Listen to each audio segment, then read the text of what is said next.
Hello, everybody. This is my setup. Do we need to come closer? I have a feeling we need to come closer. I'm going to clean the camera.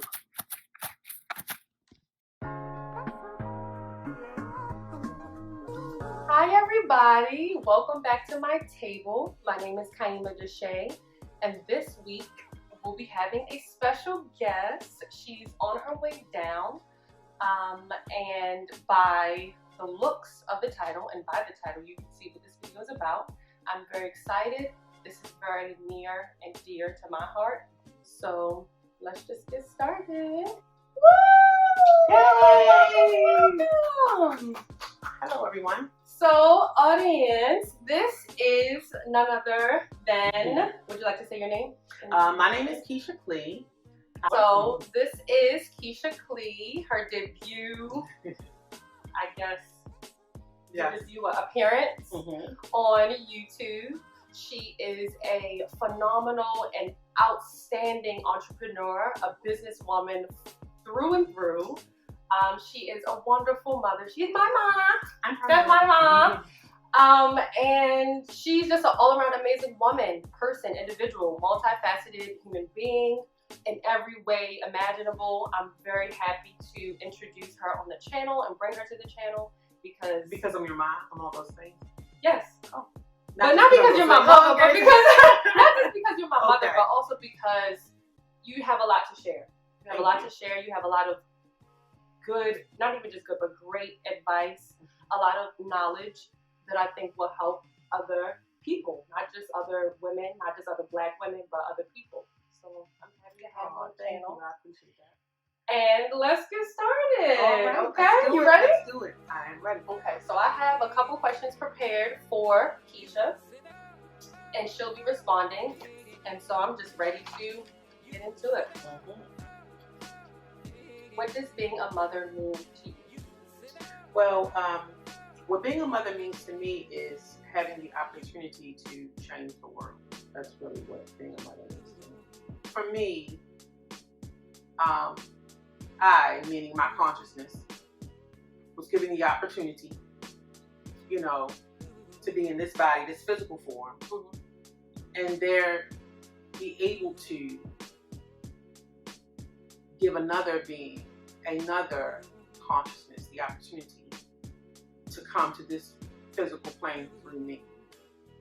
And also with that opportunity and what that meant, I was trusted also with the responsibility of fostering, guiding, cultivating, expanding, and being a part of that new consciousness or that other consciousness being's, experience here.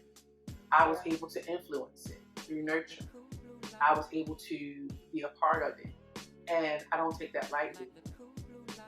It is my responsibility, I felt, along with all the responsibility of mothers, throughout the generations, to try to create balance where there's imbalance. We also look at things. We always kind of look at things as light and dark, good and bad. But what about just balance? You need both, because without the other, the one can't exist. And I was given an opportunity to cultivate that in another being and to be the vessel that other being became for. That someone was that for me. So that's truly an honor, and that's what I mean about changing the world. Oh, okay, let me not. I'm in interview mode. Alrighty, I really, I know I'm not giving opinions here, but I'm gonna give one. I really like that answer, and it's not just because she's my mother. It's not just because I have this bias, which I do, and I recognize that. But not every woman, not even just every person, sees motherhood. So for you to do it in that regard, especially considering, just to give you all the backstory, not only has she raised me and my little brother Joshua, she's also raised other siblings of mine as well, and my aunts, to a degree, her siblings, my aunts, her siblings, and to a degree, even my cousins, her cousins, she has this mother role down pat. So with that being said, you definitely have changed lives, so you accomplished that. I think we all know you've accomplished that for sure. And for the second question, you're welcome. For the second question, how has your experience been being a mother?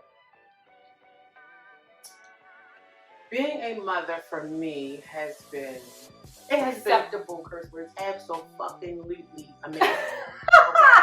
Being a mother for me has been just amazing, beyond words.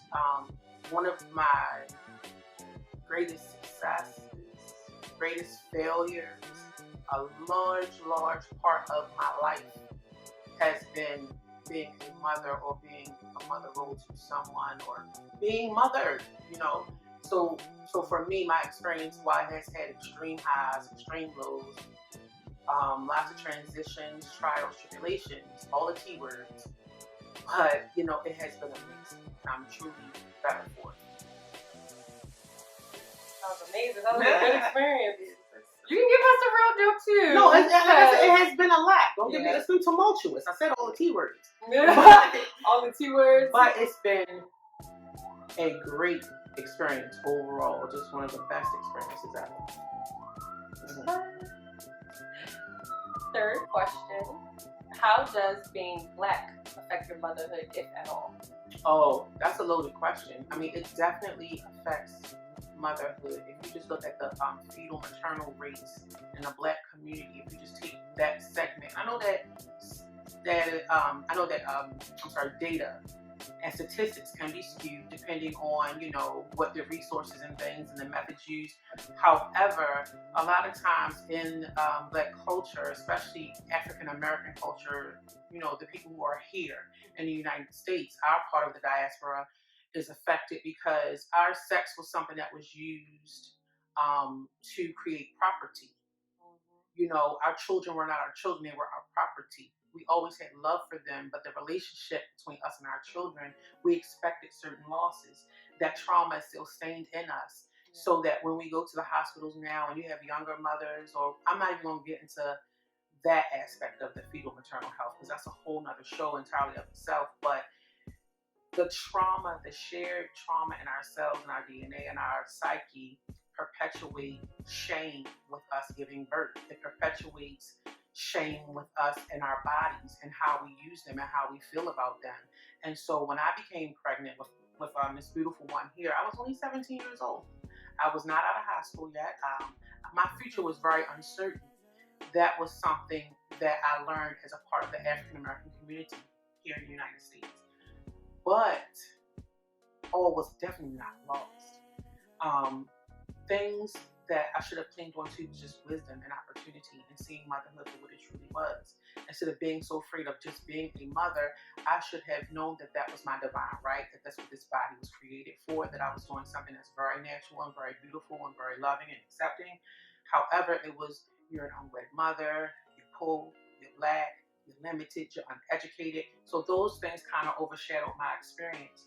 When really the only thing that I should have been worried about was were the doctors I chose qualified to give me proper fetal maternal health care.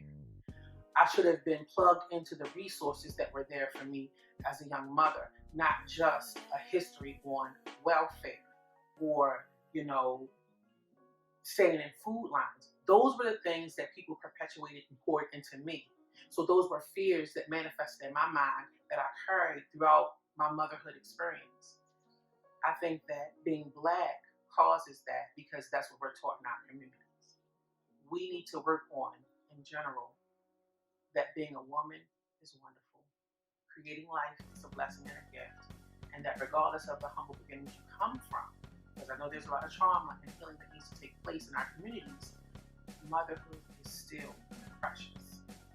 And we have a right to solid, valid health care. We need to be informed of all of the opportunities and choices that we have.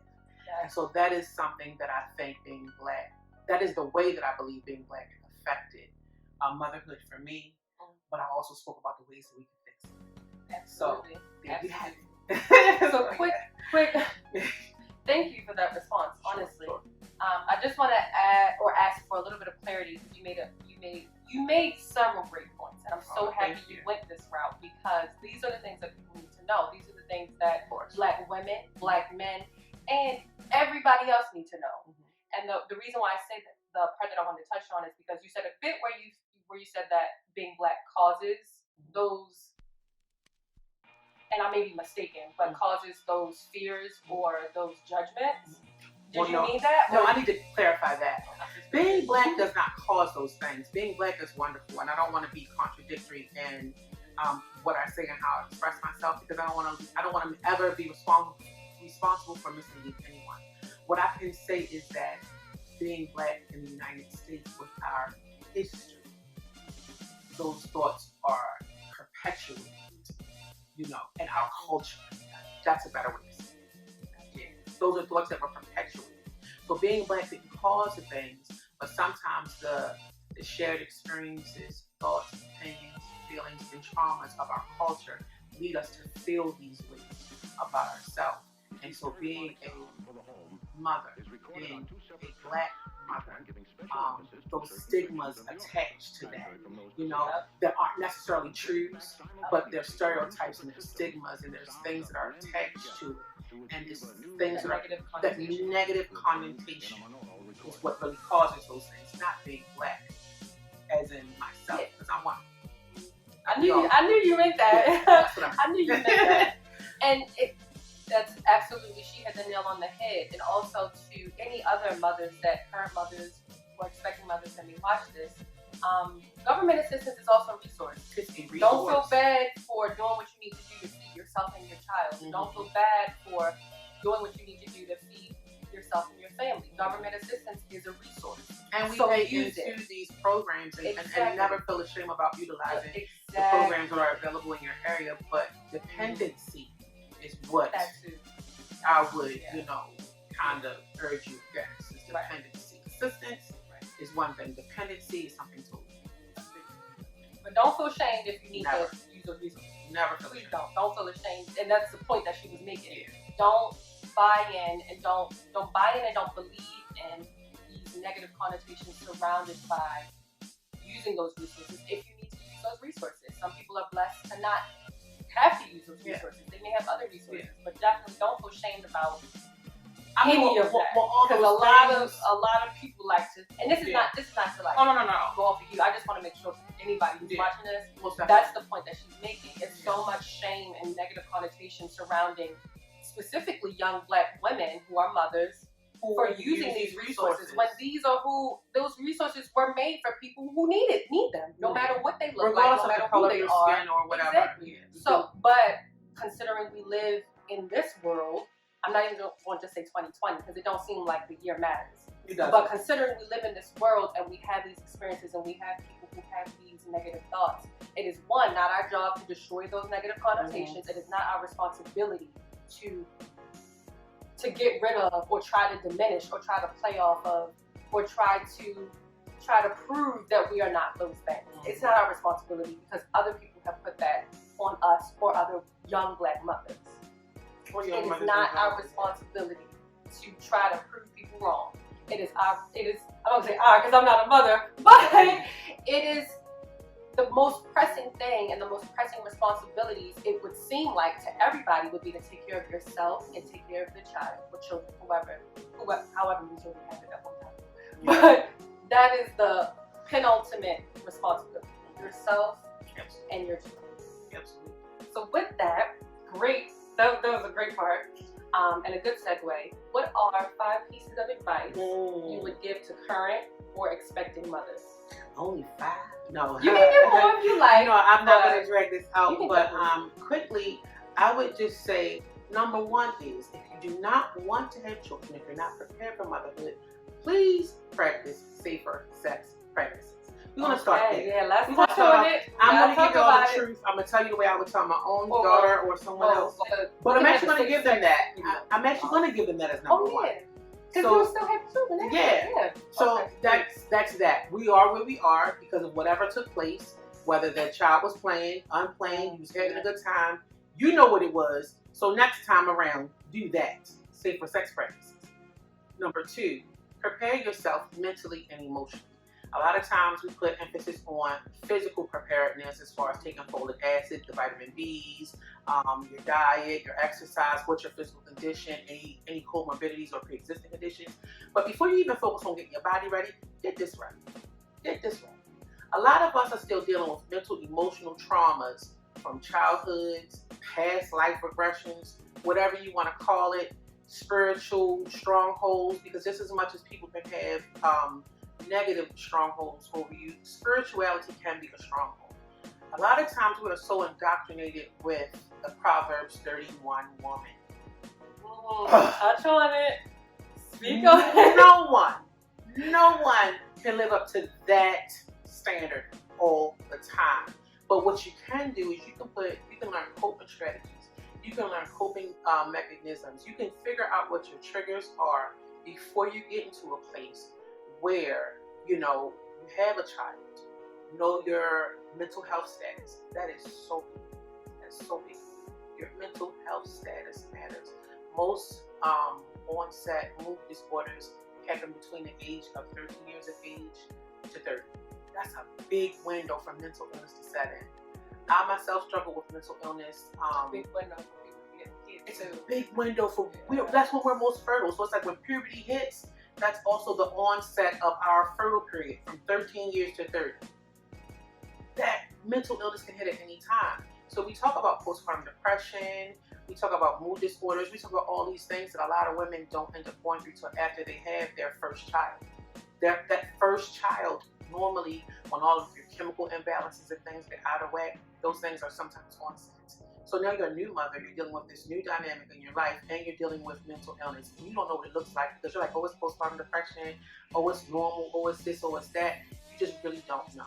So go talk to somebody. Get yourself in the best possible mental, emotional shape to have children, as well as physical shape.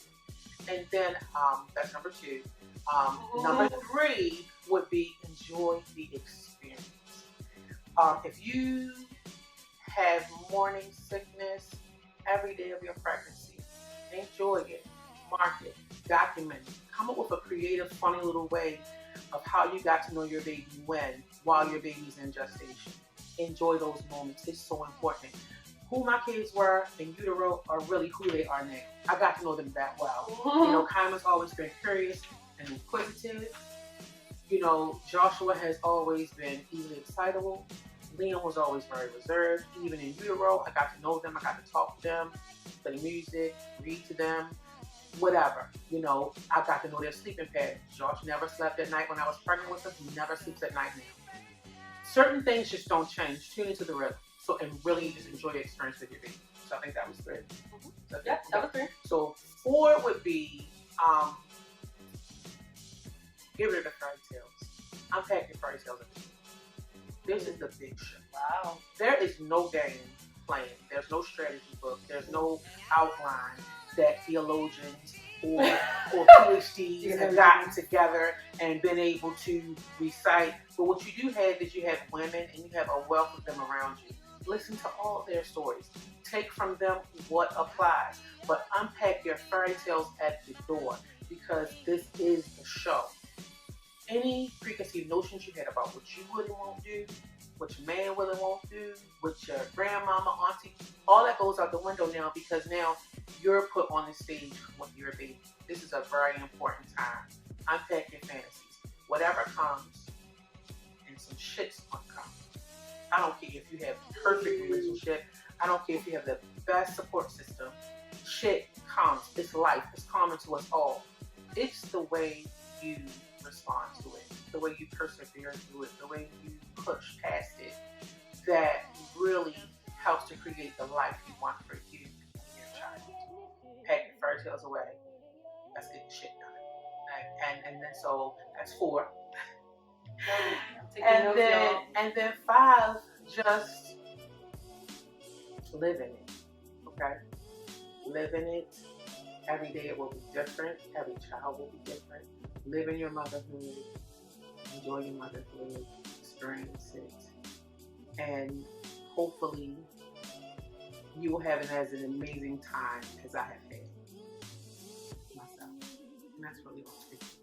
Thank you. Thank you for those pieces of You're very advice. That was welcome. amazing. You all are very welcome.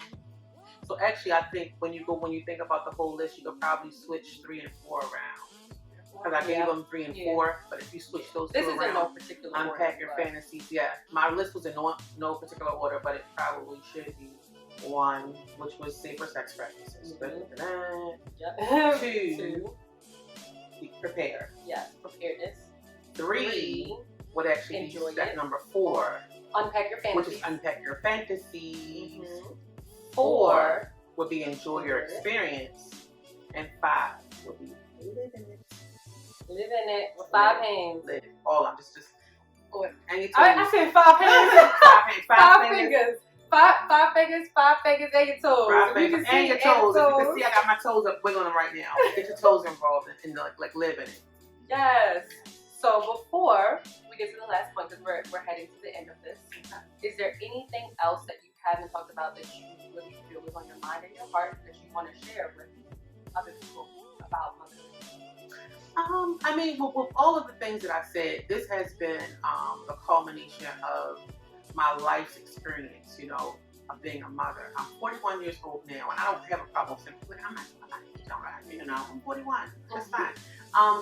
But so at different times in my life, I was different because I knew different. I behaved differently, and as I learned new things, I incorporated them, and so I changed my behavior.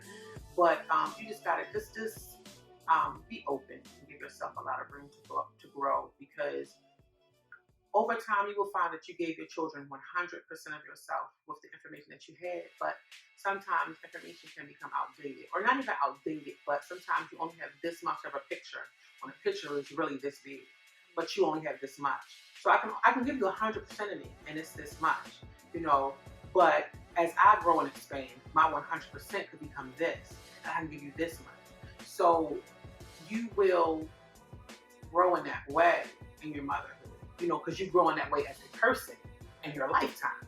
So your motherhood also grows, and you have different segments and, different times. So because a lot of times viewers will say, well, you said this and I did that.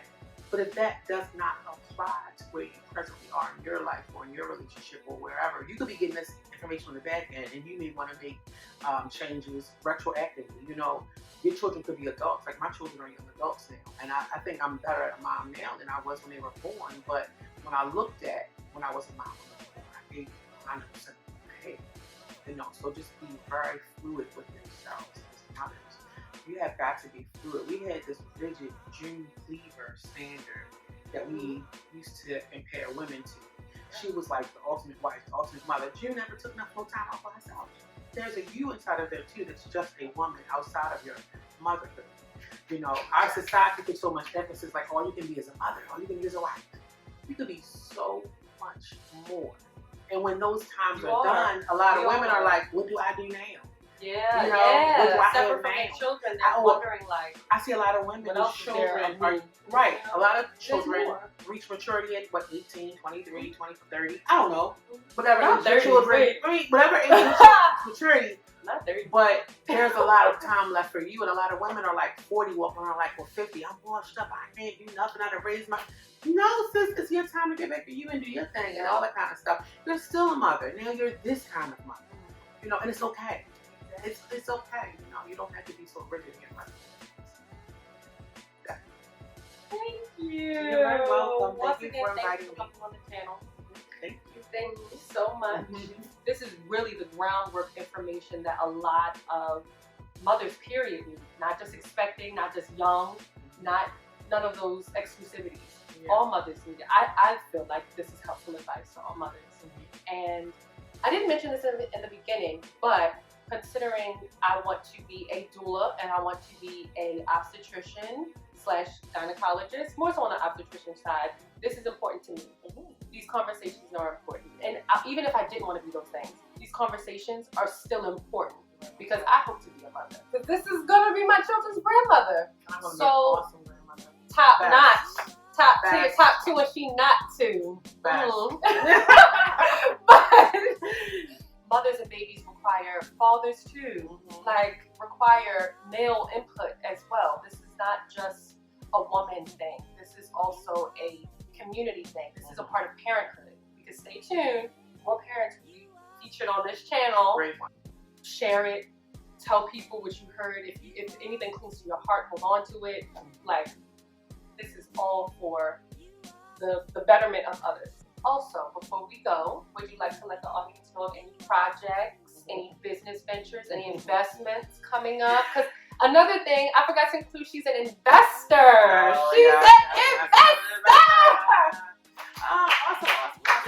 But is there anything else you want to put on blast for you? Okay, well, I also would like to put on blast for me my personal business, which is Phenomenal Women Self-Care. I own my own small business in Baltimore, Maryland. It is a full-service nail salon suite, with the hopes of expanding soon. So I will be looking for additional staff. I also have Phenomenal Women Self-Care's product line, which offers heel oils, shea butters, really good natural products that are good for people with diabetes, psoriasis, excessive dry skins.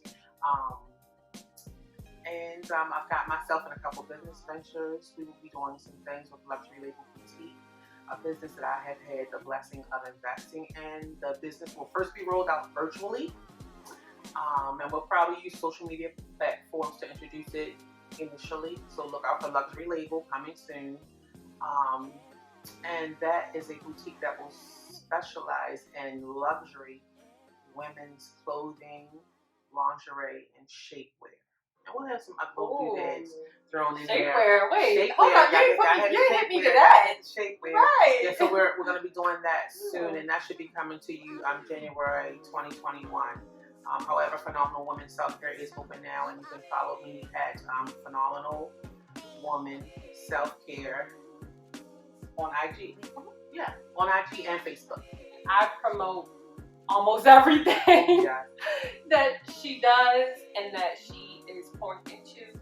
So stay on the lookout for all of those things. If you are in the Maryland area, shoot. If you are in the East Coast area, we extend outside the DMV. Yeah, if you are on the East Coast, if you are in the Midwest, West Coast, whatever the case may be, and you need your services done while you're in this area, you want to come here and get your services done, you can see her work on my page as well.